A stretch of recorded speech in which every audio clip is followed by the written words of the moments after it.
Hi, everybody, and welcome to our final regular season edition of your Pac-12 Hoops Preview, along with the former Stanford point guard, Drew Schiller, Roxy Bernstein with you, as we're heading in toward Pac-12 tournament time down in L.A. coming up next week, but still have some stuff to take care of in the regular season.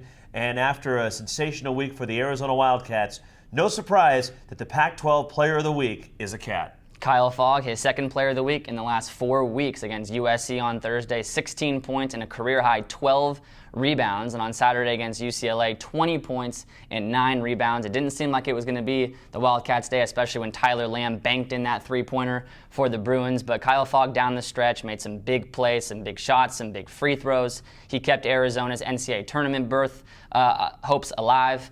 Just a huge win for Arizona, and Kyle Fogg, he really deserves it, averaging 10 rebounds in his last 4 games. Well, last week, a huge comeback by the Washington Huskies in Pullman to keep them in first place in the Pac-12 Conference. Still, 5 teams, Drew, have a chance to get the regular season crown for the Pac-12. Well, Washington clearly in the driver's seat with a 1-game lead over Cal and then a 2-game lead over Oregon, Colorado, and Arizona. If Washington wins both their games, they win the league, but should they lose, and if Cal loses at Stanford, you're giving Oregon, Colorado, and Arizona a chance. You could have a 4-way tie for the league championship. Colorado and Oregon play each other this week, so we can't have a 5-way tie, but there's still a lot up for grabs this week in Pac-12 play. And Colorado, who got trounced by Stanford last Thursday night, came back with a strong performance on senior day for guys like Austin Dufault and Carlin Brown, and a tremendous effort to keep them in the race. Yeah, Thursday against Stanford, horrible loss for Colorado. And the way they bounced back and beat Cal,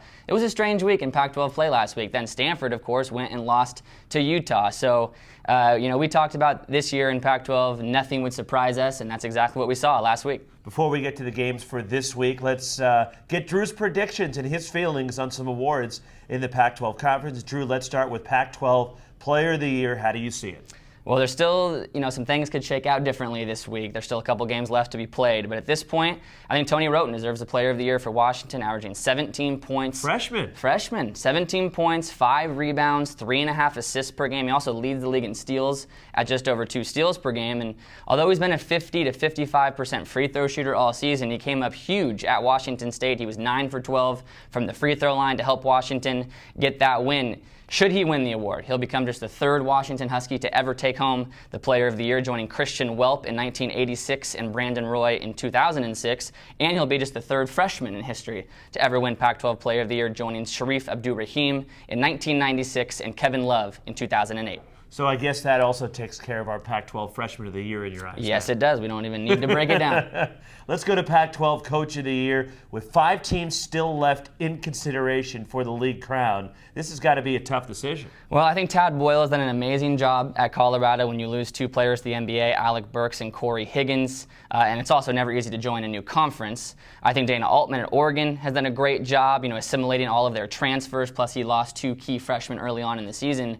But I'm giving Lorenzo Romar the Pac-12 Coach of the Year for the following reasons. 1, you lose 4 key players off of last year's team. Isaiah Thomas, 17 points, 6 assists per game. Matthew Bryan Amanine, 15 points and 8 rebounds per game. Justin Holiday, 10 points, 5 rebounds per game. And Vanoy Overton, as we know, who wreaked havoc defensively for the Huskies.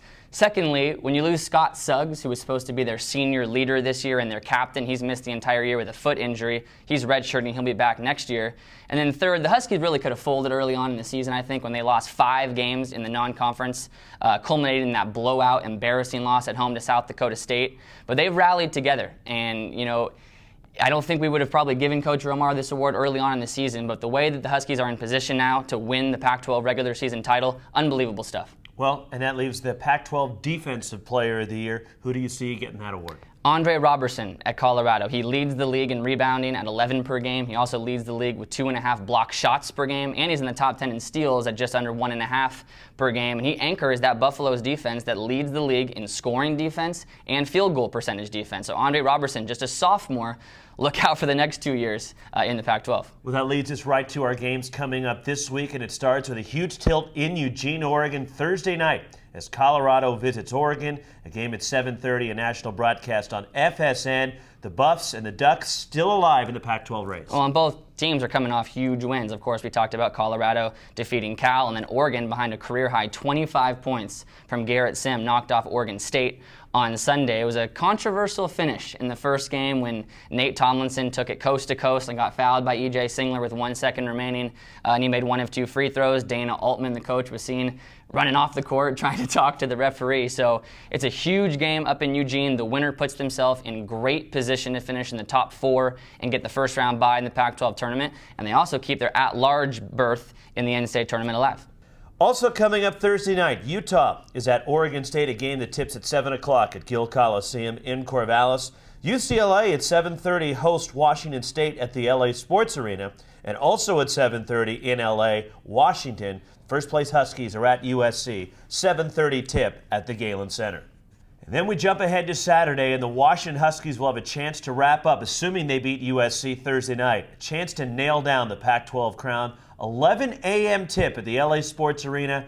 Washington, UCLA, a national broadcast on CBS. Well, it's not going to be easy for Washington. In the first meeting between these two teams, UCLA had a 10-point lead with just under 7 minutes to go until Terrence Ross put his foot down and said, nah, this is not going to happen. We're going to win this game. Josh Smith for UCLA had a monster performance, 24 points, a career high. He also had 9 rebounds, and the key for him in that game was he only had 1 foul. He was not in foul trouble, and for UCLA, it's a completely different dynamic when Josh Smith is on the court as opposed to when he's on the bench. And I'm sure the big sophomore would like nothing more than to ruin his hometown team, the Washington Huskies, their chance to win the regular season title outright.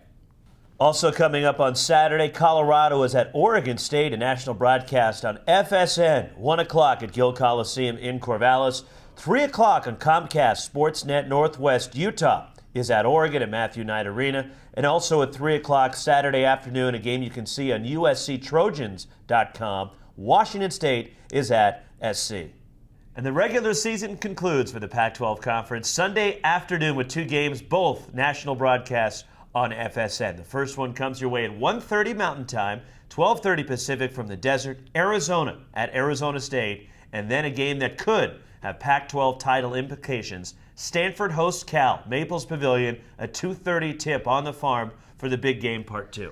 Well, Cal will be watching Washington at USC and Washington at UCLA very intently, because if the Huskies drop one of those games, and then if Cal beats Stanford on Sunday, Cal and Washington will share the regular season crown. However, Cal will get the number 1 seed in the Pac-12 tournament because they beat Washington in their only matchup earlier this season in Seattle. 2 seasons ago, and I remember it vividly because it was my senior day, Cal came to Maples Pavilion and beat Stanford to ensure the outright regular season crown for the first time since 1960. So Stanford is going to try to prevent that from possibly happening again for the second time in 3 years. For Cal, it's simple. Jorge Gutierrez at Colorado last week, 0 points for the senior. You know that he's going to try to come out and have a huge game in his Pac-12 regular season finale. So for Stanford, they're going to need to understand that from the get-go.